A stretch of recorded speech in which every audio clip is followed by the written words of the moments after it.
नमस्ते बच्चों, आज हम आपको 8th क्लास का 16 पार्ट का पार्ट सेकंड पानी की कहानी पाठ पढ़ा रहे हैं, जिसके लेखक है रामचंद्र तिवारी। बात कर लेते हैं कुछ कठिन शब्दों की। तो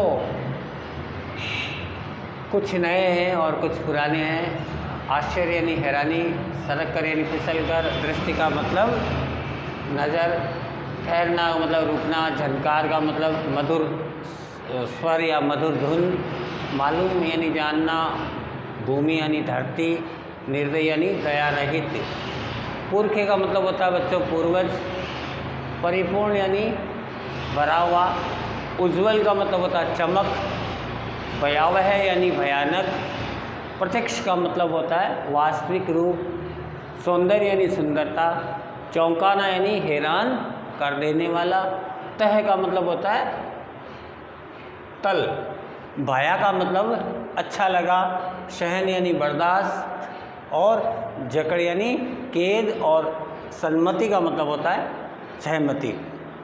हम पहले वीडियो में बात कर रहे थे कि ओस की बूंद है वो लेखक के जब हाथ पे आकर गिरी और उनसे बातचीत करने लगी, और लेखक की बूंद अपनी जीवन की कहानी आपको लेखक को बताने लगी। आगे वो कहती है, हाँ, लेखक ने उनसे एक प्रश्न किया कि जब ग्रह उपग्रह बन रहे हैं, ब्रह्मांड में हलचल मच रही है, तो क्या अब भी सूर्यमंडल में वो मौजूद है क्या? हाँ, उनके वंशज अपनी भयावह लपटों से अब भी उनका मुख उज्जवल किए हुए। हाँ, तो मेरे पुरखे बड़ी प्रसन्नता से सूर्य के धरातल पर नाचते। एक दिन की बात है कि दूर तक प्रचंड प्रकाश पिंड दिखाई पड़ा। उनकी आंखें चौंधियाने लगी। अब पिंड ऐसी तेज़ी से सूर्य की ओर बढ़ रहा था, जो जो पास जाता था उसका आकार बढ़ता जाता था। जब सूर्य के लाखों गुना बड़ा था, उसकी महान आकर्षण शक्ति से हमारा सूर्य कांप उठा था। ऐसा ज्ञात हुआ था कि उस ग्रहराज से टकराकर हमारा सूर्य चूर चूर हो जाएगा। वैसा नहीं हुआ। वह सूर्य से सहस्त्र मील दूर से ही धूम मचाता हुआ घूम करके चला गया, परंतु उसकी भीषण आकर्षण शक्ति के कारण सूर्य का एक बड़ा भाग टूट करके और पीछे चला गया। सूर्य से टूटा हुआ भाग इतनी भारी खिंचाव की तरह संभल नहीं पाया, वो टूट करके गिर गया। उन्हीं में से एक टुकड़ा हमारी पृथ्वी है। ये प्रारंभ में ही एक आग का गोला थी, लेकिन उस सूर्य का टूटा हुआ भाग जो ठंडा होकर के पृथ्वी बना है। ओस की बूंद लेखक को बताती है कि उसके वंशधर यानी वंशज अपनी भयानक लपटों से अभी अभी तक मुख को ज्वलता प्रदान करते हैं, चमक प्रदान करते हैं। ओस की बूंद कहती है कि उसके पुरखे बहुत ही खुशी से, प्रसन्नता से सूर्य के धरातल पर नाच रहे थे। बूंद लेखक को आगे बताती है कि एक दिन की बात है, ओस को बहुत दूर बहुत तेज एक प्रकाश पिंड नजर आया। उनकी आँखों की चमक उससे सहन नहीं हुई। ज़्यादा रोशनी की वजह से आंखें बंद होने लगी थी।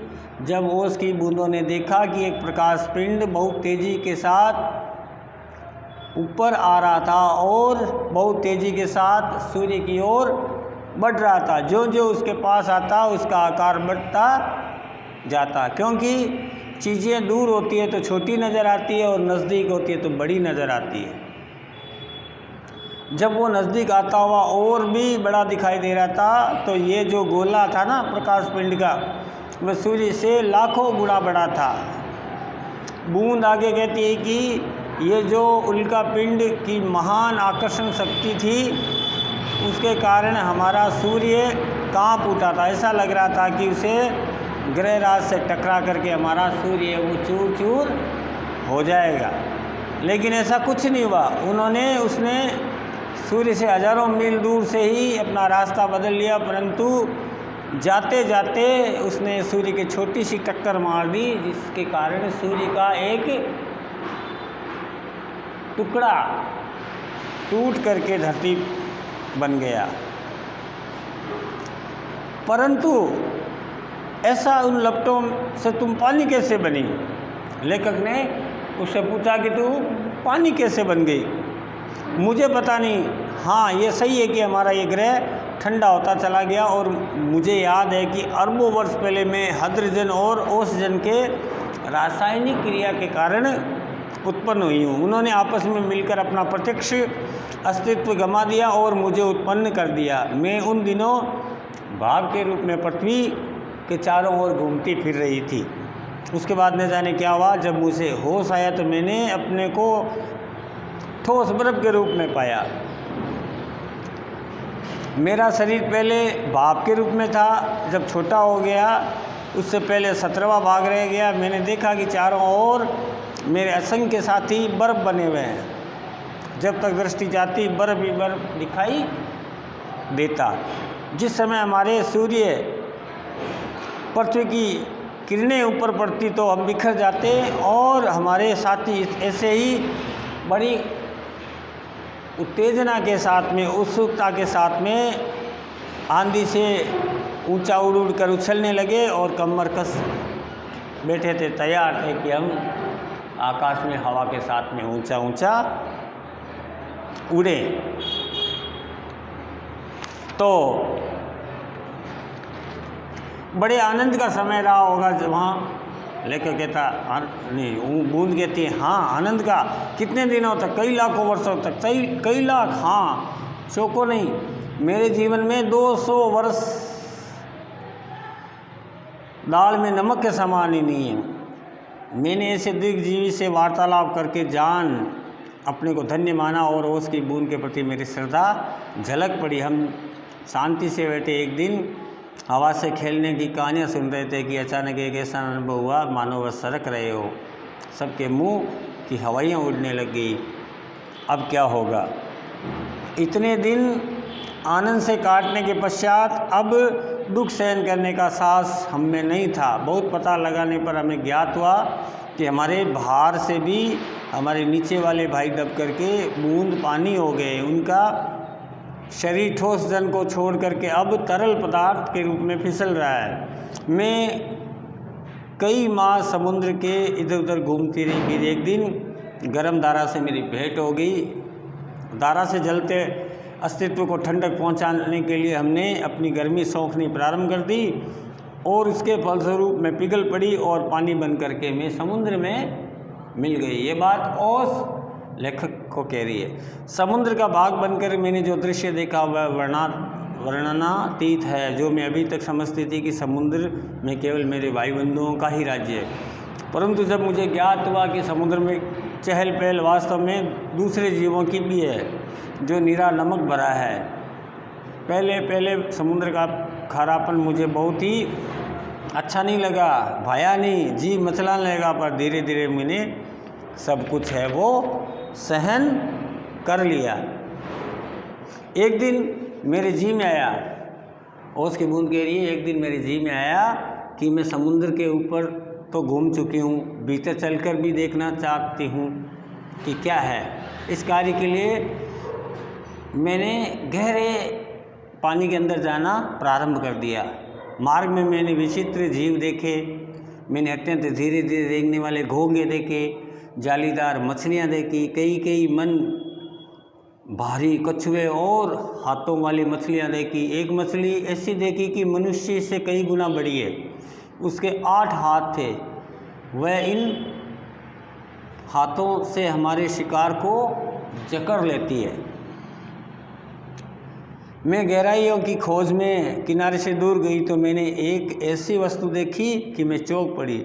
जब तक समुद्र में अंधेरा था, सूर्य का प्रकाश कुछ भीतर तक पहुंच पाता था और बल लगाकर देखने के कारण मेरे नेत्र दुखने लगे थे। मैं सोच रही थी वहाँ पर जीवों को कैसे दिखाई पड़ता है। सामने ऐसा जीव दिखाई पड़ा मानो कोई लालटेन लिए घूम रहा हो। ये एक अत्यंत सुंदर मछली थी जिसके शरीर में एक प्रकार की चमक निकलती थी जो लोगों को यानी जीवों को मार्ग दिखलाती थी। इस प्रकाश रूपी मछली को देख करके कितनी छोटी छोटी अनजान मछलियाँ इनके पास आ जाती और जब वह भूखी होती तो उनके पेट भर उनका भोजन करती थी। कहने का मतलब है समुद्र के अंदर के जीव जंतुओं के बारे में ओस की बूंद लेखक को बता रही है। हाँ, विचित्र, जब मैं और नीचे समुद्र की गहराई तक मैं पहुंची तो देखा कि वहाँ भी जंगल है, छोटे छोटे ठिंगने ठिंगने, मोटे पत्ते वाले, बड़े पत्ते वाले, बहुत सारे पेड़ पौधे उसके अंदर है। वहाँ पर पहाड़ियाँ हैं, घाटियाँ हैं, इन पहाड़ियों की गुफाओं में नाना प्रकार के जीव रहते हैं जो निपट अंधे और महा आलसी भी है। लेखक बूंद द्वारा दी गई जानकारियों को बड़ा विचित्र मानते हुए कहता है कि जब समुद्र नीचे की गहराइयों में जब ओस की बूंद पहुंचती है, उसकी तह में जाती है, तो वहाँ का जंगल देख करके ओस की बूंद बड़ा ही आश्चर्य करती है। बूंद जंगल के बारे में बताते हुए कहते हैं कि वहाँ पर कई मोटे पत्ते वाले, छोटे पत्ते वाले, ठिंगने, आकाश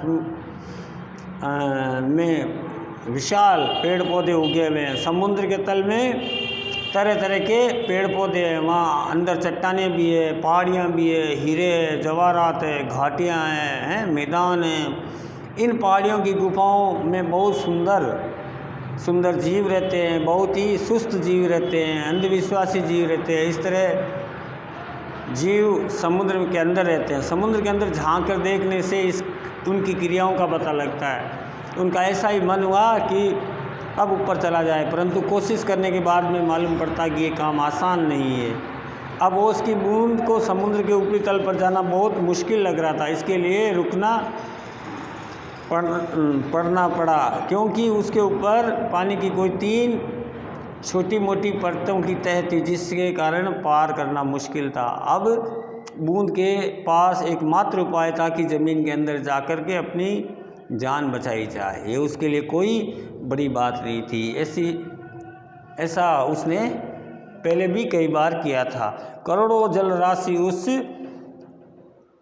भांति अपनी समुद्र में रह करके जान बचाते हैं और समुद्र उनकी रक्षा करते हैं, और समुद्र में कुछ जल को वहाँ की ज़मीन भी सौंक लेती है। तो ये सेकंड पार्ट बच्चों आज इतना ही। इसके कुछ सवाल मैं आपको दिए देता हूँ, आप उनको कर लीजिए।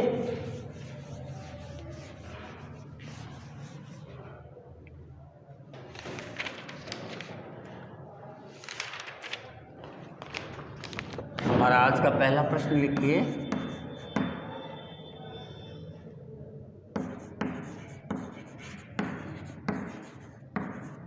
सूर्यमंडल में लपटों के रूप में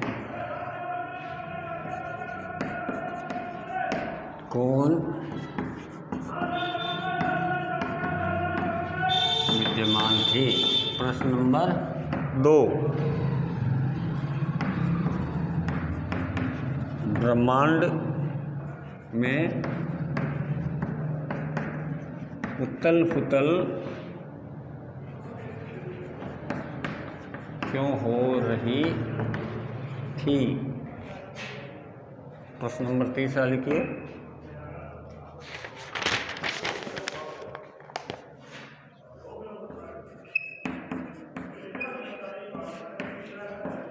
आरंभ में पृथ्वी का रूप कैसा था? प्रश्न नंबर 4 लिखिए।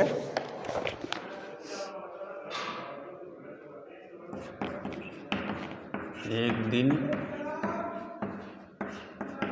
बूंद को कैसा अनुभव हुआ? एक बार वापस से आप सुन लीजिए। पहला प्रश्न है सूर्यमंडल में लपटों के रूप में कौन विद्यमान थी? दूसरा, ब्रह्मांड में उथल पुथल क्यों हो रही थी? तीसरा है आरंभ में पृथ्वी का रूप कैसा था? और चौथा है एक दिन बूंद को कैसा अनुभव हुआ? तो बच्चों हमारा ये सेकंड पार्ट था और अगले पार्ट में हम आपसे और भी लेखक और ओस की बूंदों की आगे की बातचीत बताएंगे। तब तक के लिए धन्यवाद।